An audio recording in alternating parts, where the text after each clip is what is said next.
The Zetros can get around where other vehicles cannot. Now we'll show you how to remove the instrument cluster should a Zetros find its way to you in the workshop.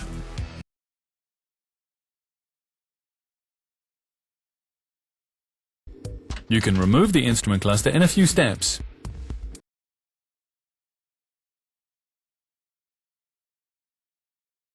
First of all, remove the top cover of the instrument cluster. Then undo the 3 screws of the front trim.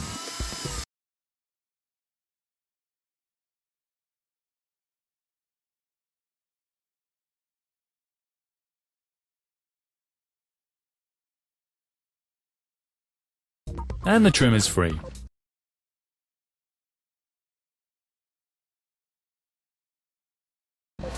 Now undo 4 screws at the top of the instrument cluster.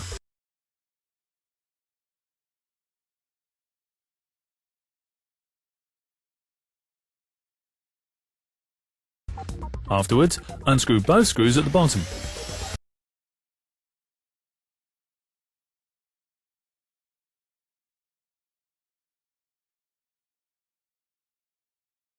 Then take the instrument cluster up and out.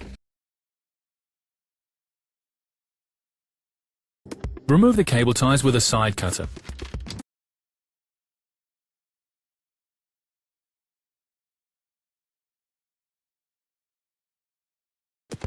Unclip all plug connections and the instrument cluster is removed.